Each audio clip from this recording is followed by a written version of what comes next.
Hello, welcome to another episode of Boschendal Rugby by the Glass, as the official wine of the British and Irish Lions Tour celebrates the heritage and history of one of South Africa's great wine estates and one of sport's great traditions. I'm Dan Nicholl, and just a little later on I'll be catching up with a very familiar face from the world of rugby, sharing not just some rugby stories but also some wine memories and looking ahead to the clash that lies ahead between the Springboks and the Lions. But before we do that, I've got two rather important wine guests. One of them is in this glass. It is the Elgin Chardonnay out of Boschendal. It is a wine that's won a ridiculous number of awards, and I'd like to find out exactly why and exactly what I'm drinking. And to do that, my other wine guest, he is the white winemaker at Boschendal. He's a rugby fan who isn't at the moment with the Lions Springbok series approaching, and as such he's the perfect person to introduce the Elgin Chardonnay from Boschendal. Hello Michael, lovely to see you. Hi Dan, yeah, thank you for having me on your show. Well, I think it's our show really, because we get to talk about rugby and wine together, and we will talk some rugby in a moment, but let's talk about some wine to start with, and the excitement of having Boschendal, such an old and historic site, coming together with the British and Irish Rugby Tour. And how excited are you about the rugby on the horizon? Yeah, yes, I'm very excited. I think we haven't seen some international rugby or where the Springboks played since the World Cup. So I think we're all hungry to see some good rugby. It's interesting. I saw this morning in the paper that four of the fastest rugby players is two from the Springboks and two from the Lions. So I'm really looking forward to some good running rugby when the tournament starts. Indeed, world-class rugby on the way, world-class wine to accompany it. If we look at both of these squads, the Springboks and the British and Irish Lions, they're packed full of not just players but also coaches, Michael, who've got loads and loads of experience, very passionate about the game of rugby. We can move that across to wine, and we speak exactly to somebody like yourself, lots of winemaking experience, lots of passion about what you do. Give us a little bit of the wine story, how you found your way into wine and what led you through time in France, time in America, to finding yourself at Boschendal. Yeah, Dan, no, it's always, I always, since after school, I always say, I don't want to have a job where I have to wear a tie and sit in the office. So there's nothing better than what I'm doing now. So I'm really passionate about wine, about good vineyards.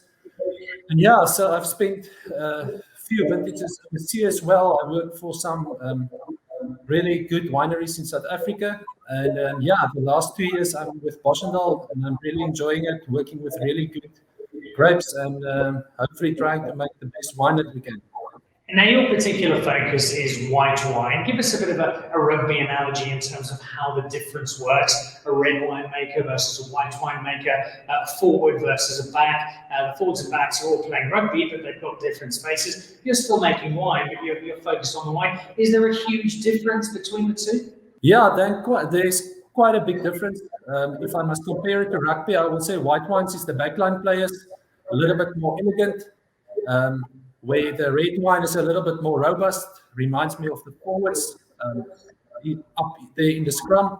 But yeah, there's quite a big difference. If you make white wine, you try to get to separate the skins and the juice as soon as you can with white wines. Where with red wines, you want to keep the skins and the juice as long as you can together to macerate, to give you some tannin structure, and also to give you some good color. Color is something that we have a lot in South Africa. It's quite a warm country, so we have good color in our reds. But yeah, that's more or less, if I must compare to rugby, I will say that's the best thing that I can do. I know one or two forwards who desperately claim to be in the elegant space, but I think you and I will agree that that is not the case. I've had with a nose, it's coming across pretty. I can't wait to try the wine, but I need you to clear something up for me, because I know where Boschendal is, and many people will, but if you don't, Boschendal sits kind of between Franschhoek, Stellenbosch, and Paarl. It's in that triangle, and it's a beautiful, beautiful space. And yet I'm looking at the label on your bottle here, Michael, and it says Elgin. Now, Elgin's nowhere near Boschendal. What on earth is the word Elgin doing on your label? Yeah, no, Dan, it's if you look at the wine growing area in South Africa. Elgin is, I would say, the coolest wine growing area in South Africa. It's actually well known for stone fruit, for apples and pears. But a few years ago, we saw the potential in Elgin grapes, especially Chardonnay in Elgin is really doing well. It's like I said, it's a cool climate area. The terroir there is really just suitable for producing world-class Chardonnay wines.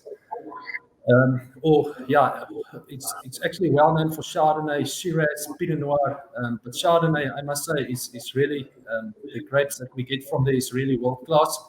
DGB as a company also saw the potential in Elgin, and we bought our own farm a few years ago, and the grapes for the Elgin Chardonnay is from our farm in Elgin.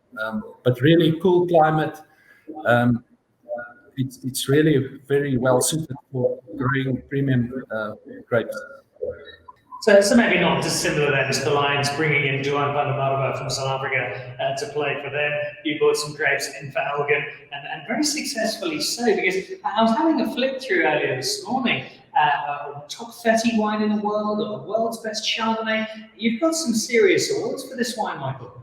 Yeah, Dan, like I said, I think this area is just giving us world-class grapes. And in the cellar also, there's a lot of attention to detail in making this wine.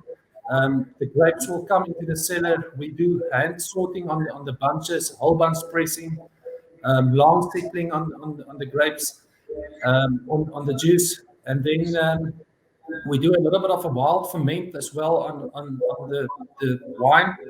And most of the wine was matured in 300 liter barrels, and then we also use some food rest, which is 2,500 liter barrels. And then after 11 months in oak, we do a careful blending process. And yeah, I'm very happy to say that the 2018 won earlier this year at the IWC Wine Awards, won the best Chardonnay from South Africa, but even more, it won one of the top 30 wines in the world, which I'm really proud of, and which is a real accolade for Boschendal. Top 30 wines in the world. You'll be seeing 30 of the top rugby players in the world in that first test match when the game comes together. But let's try the Chardonnay that fits into that top 30. And I know there are going to be people who are watching this around the world going, oh, Chardonnay, and shuddering and thinking of some over-extracted, heavily wooded bottle of wine they've had in the past. This is certainly not that, but give us an introduction to people who aren't as lucky as you and I to have a glass in hand right now. What are they going to be discovering as they try this wine? Yeah, Dan, I recall when I started in the wine business, people said they called Chardonnay the ABC wine, anything but Chardonnay. But I must say, we changed our styles these days to a more elegant, more finesse in the wines. We don't use as much new oak as we used to. So the goal is definitely to have a more fruit-driven wine backed with oak. So this specific wine, for me on the nose, you will find a lot of stone fruit. There's a little bit of citrus, and on the palate, if you drink the wine or you taste the wine, there's something that's very well known from the Elgin area is the minerality on the wine. So there's beautiful minerality. Again, you get that almost like a yellow citrus fruit, and then there's a little bit of nuttiness that you pick up from the wood. But definitely, I will describe the wine as a medium oaked wine, and definitely not too much oak on the wine. It's kind of got almost a loose forward feel to it. There is still a bit of a body to it, but it's certainly not overly heavy. And what I love is that the fruit dominates and not the wood, and so it allows the wine to express itself so beautifully. It's also a wine that's now 3 years old, so it's had a little bit of time in bottle. Much like a rugby coach looking to pick the team that's got that blend of youth and experience. So we've got a wine here, Michael, that we can be drinking. It's still relatively young, 2018, but it's also a wine that's got a bit of time in it, and you could still be drinking this in another 5 years. Yeah, no, definitely.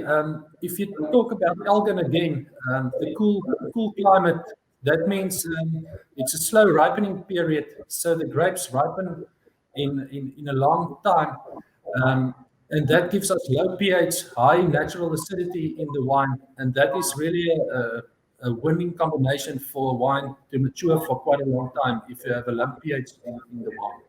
It achieves what I love in a glass of wine, what rugby coaches love in a team, as do fans, and that is a sense of balance. And you've got that going just right. Before we let you get back to tending your barrels at the beautiful Boschendal estate, are you feeling confident for the Springboks this series? Yeah, no, definitely. I think the guys are looking good. My the overseas guys are really playing well. I think this people's playing in South Africa, they got enough game time now. So I'm really excited. I can't wait for the kickoff of the first game. I'm not sure there's any rugby fan on the planet who doesn't share exactly that sentiment.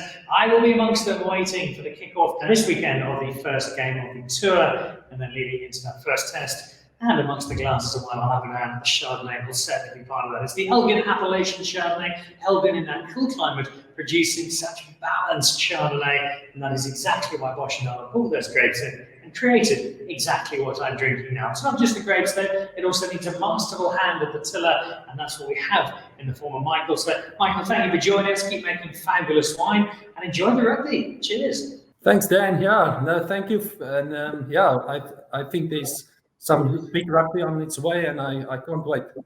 So we're very excited, Michael. Who isn't excited? The British and Irish Lions tour is upon us, and that's a great moment to head over to one of South Africa's favourite rugby players. As you probably guessed from seeing the pictures, Schalk Brits is our special guest this week. Sculler, welcome to Boschendal Rugby by the Glass. I have to ask you the question everybody's going to be thinking right now. Has there been just a glimmer of a thought of maybe, just maybe, coming out of retirement one last time to take on the Lions? Hello, Dan. Yeah, of course. It's with great pity and regret that I saw my name not read out as part of the Springboks. But I can't wait. I spoke to some of the boys tonight, and for me, it's exciting times. But it's now the young guys at 39, or now actually 40 now. It's for the young guys to take over, and for me to sit back, have a glass of wine, and watch the boys play. Well, it gives you a new role, and I suspect, knowing you as I do, it is a role that you're relishing, setting aside Schalk Brits, the rugby player, as we've known you for so long, and embracing Schalk Brits, the rugby fan. I mean, always, you always I had to listen to a lot of supporters, best coaches ever, that tell me how I must play the game or how we must play. And the amount of times I heard in 2019, can you please tell Faf, just stop kicking the ball and please just pass it to Andre? Now I'm one of those guys that's going to sit back and I can be the couch potato and give advice. Well, you'll be well placed to give that advice now because you know the Springbok squad intimately. There are also a number of the British and Irish Lions you know well. You played against a lot of them in your time in England, but also playing alongside of them. People like Jamie George, like Mario Itoje, Michael Langenhoven, Owen Farrell. These are guys you played with the Saracens for so long, and you'll know them both on the field and off the field particularly well. Yeah, we played together for 10 years. Unfortunately, with Edwin Jones being injured, just jumping straight to that, he would have been a massive leader, a guy that leads from the front. He's great in the set piece. He's a big loss as a captain. With Connor taking over, it's a bit different. He's never been captain. And definitely, lastly, it's not going to be like a typical Lions tour or any tour with to South Africa. No supporters. It's just going to be with COVID. It's going to be totally different.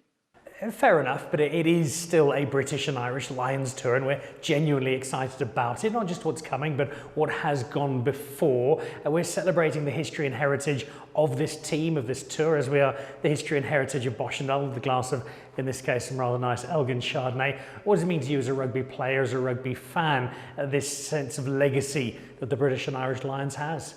I mean, Dan, that's one of the regrets from my career as a rugby player. I never really played against the Lions for my club side or for the Springboks. You know, I watched in '09 when I went to Saracens. And now again in 2021, I'm going to watch the games again. For me, the Lions is something extremely special. Played in the UK for 10 years, and it is sacred, if I can say that, for every player that plays in the UK, or not the UK, but to be selected for the Lions. It's a special institution. It comes around every 4 years, and for them, it's a once-in-a-lifetime opportunity. It's a chance, Schalk, for the British and Irish Lions to take on the world champions, but they are world champions who haven't played since the trophy was lifted in Tokyo in 2019. How much is that going to affect this South African squad? I think from every rugby perspective or rugby player's perspective, they want to play. You want to be match fit going into a series against the Lions. Luckily, they've got Georgia this weekend. They've got Georgia the weekend after that. But it's not the same level. Luckily, we had a lot of experience from players playing in France and in Europe, or Europe in totality. So they will be match fit. It's the guys that I've got a question mark behind is the guys that played in South Africa. Was it the same kind of standard? I don't know. But I can say Jock and Rassie and the coaching team will make sure that the players are fit, they are prepared. They'll work out a strategy for the Lions. The big thing is maybe the first test match we won't be on fire, but we'll fight hard, and hopefully as the series progresses, we'll become better. It'll be a Lions team that without doubt is huge motivation to come and beat South Africa in South Africa. But I suspect, Schalk, there'll be a core of that team, a core of English players who will remember rather too well what happened in the World Cup final against South Africa. How much extra motivation will it give the England players in the match day 23 in the test matches to get one over South Africa and to get something back for having lost that World Cup final? I think they would definitely, well, they say there's nothing as sweet as revenge. And I think from the English players' perspective, they just want to put a good show up. The last time they played South Africa, as you rightly said, was in the final. And now this is a different team, different kettle of fish. It is in South Africa. It's going to be different, and it's going to be a hard test match. Although they'll probably want to settle some old battles and heal some old scars. I think the focus from the English players, as I see from Maro and from Jamie and whoever played there, Owen, they will be focused purely on the Lions. Focus on a strategy to whatever strategy they decide on, but they will try to execute that. If we look back to 2019, Sculler, you played an enormous role in that Springbok victory. Maybe not quite so many minutes on the field, but I know behind the scenes, supporting, encouraging your experience, the occasional shoulder to cry on or hug when required. Huge blow for the Lions. Alan Wynne-Jones out. It's desperately sad. We wanted him to be here, to be part of that tour. Conor Murray now installed as the new skipper. How much of an impact on the Lions does that have? I definitely think so. It's from a pack perspective. I know there's going to be a lot more responsibility on Maro going forward, but from a team leadership, from a culture perspective, he's been here, he's played here, he's lost, and he's, you know, he brings a heap of experience. With him not there, you know, there's only one Edwin Jones, so he'll be missed. But I guess there was, like rugby and like life, somebody would step up and take his place, and well, hopefully don't play too well, but yeah, so he will be missed from all parts of from a Lions perspective. Well, perhaps Alan Wynne-Jones will take a leaf out of the Schalk Brits book and come and tour South Africa, the 2033 Lions.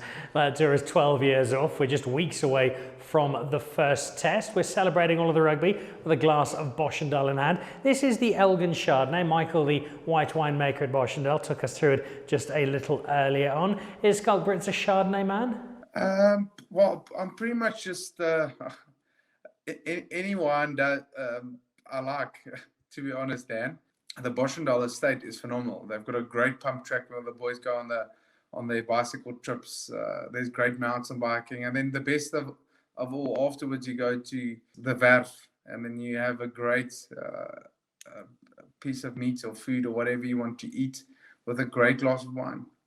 Well, great events and great glasses of wine do go together so well, which leads me to a memory test for you, Schalk Brits, but possibly a challenge for front row forward who's had the occasional concussion.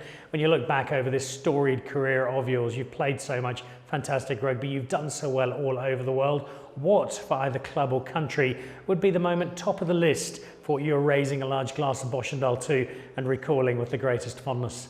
I guess the final game at Twickenham, purely because my whole family was there, my wife was there, my 3 boys were there, and it's a really special moment, and with a group of friends and teammates. That was very special. The World Cup final was special for our country, for myself, and all the sacrifices we went through, but unfortunately my wife and my kids weren't there.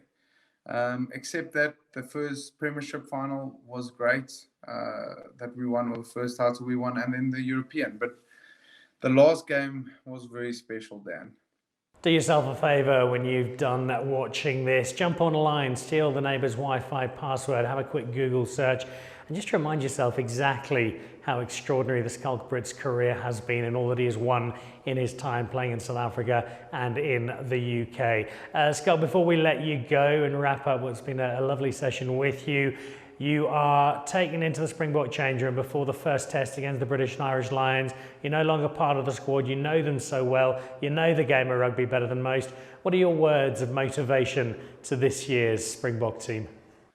Dan, it hasn't changed since I started rugby. It was mostly go and enjoy yourself.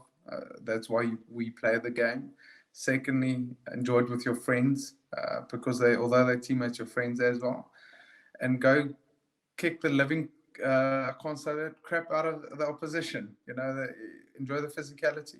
I'm not sure there's been a player, Sculler, who's managed to keep a smile on face as permanently as you have over a lengthy rugby career and play the game with so much enjoyment and enthusiasm. It's what has made you such a pleasure to watch. Enjoy the retirement, which I think is now official. Enjoy watching the series of the rest of us, glass of wine in hand, feet up on the couch and cheering on the Springboks. You certainly deserve the break. No, I can't wait. Thank you, Dan. Everyone out there, enjoy the wine, enjoy Boschendal, and enjoy the series. So there we go. Huge thank you to Schalk Brits, our special guest on Boschendal Rugby by the Glass. Thank you too to Michael, the white winemaker at Boschendal, for giving us an introduction to this world top 30 Chardonnay that also won a best in the world. The grapes of Elgin combined with the winemaking expertise down at Boschendal coming together for an extremely nice bottle of Chardonnay. That wraps us up for this week. Enjoy the tour, enjoy the rugby as it unfolds, and I'll be back again next Thursday with more Boschendal Rugby by the Glass. Cheers.